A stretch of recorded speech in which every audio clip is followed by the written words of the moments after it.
जैसी करनी वैसी भरनी, हाथी और दर्जी का बेटा।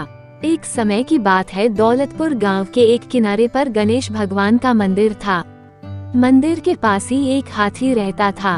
वह गांव से जिधर भी जाता लोग गणेश जी की जय कहकर उसका स्वागत करते। गांव के लोग उससे बहुत प्यार करते थे।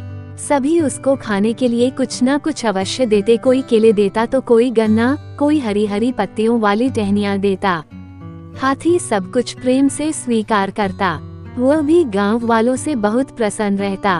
बच्चों का झुंड देखकर वह बैठ जाता और बच्चों को अपनी पीठ पर बैठाकर गांव में घुमा लाता था। हाथी रोज सुबह गांव के दूसरे किनारे पर बने तालाब पर नहाने के लिए जाता था। मंदिर से तालाब के रास्ते में एक दर्जी की दुकान थी। दर्जी और हाथी में बड़ा घनिष्ठ संबंध था। दोनों अच्छे दोस्त बन गए थे। हाथी जब उधर से गुजरता दर्जी उसे केले, गन्ने, लड्डू कुछ न कुछ अवश्य देता। हाथी उसे खाता और तालाब की ओर बढ़ जाता। तालाब में वह मस्त होकर नहाता और लौटते हुए अपनी सूंड में पानी भर लाता। दर्जी की दुकान के पास आकर वह अपनी सूंड का सारा पानी दुकान के बाहर छिड़क देता। इस तरह दुकान के सामने साफ सफाई दिखती। गांव के लोग हाथी और दर्जी की इस दोस्ती की तारीफ करते। एक बार की बात है, दर्जी पास के गांव में अपने रिश्तेदार के यहाँ गया हुआ था और दुकान पर दर्जी का जवान बेटा बैठा हुआ था।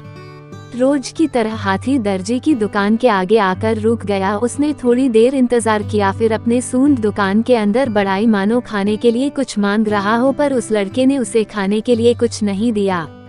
बदले में उसने हाथी के सूंड में सुई चुभो दी। हाथी दर्द से पीछे हट गया और चुपचाप तालाब की ओर चला गया। नहाने के बाद हाथी ने अपनी सूंड में गंदा पानी भर लिया। हाथी जब दर्जी के दुकान के पास आया तो खड़ा हो गया और दुकान की ओर सूंड करके उसने सारा गंदा पानी दुकान के अंदर उड़ेल दिया और वापस मंदिर की ओर चला गया। दर्जी के दुकान के सारे कपड़े गंदे पानी पड़ने से खराब हो गए।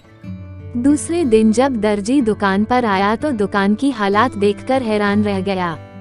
उसने अपने लड़के से पूछा तो उसने सारी बात बताई। दर्जी ने लड़के को बहुत डांट लगाई और बोला, जैसी करनी वैसी भरनी।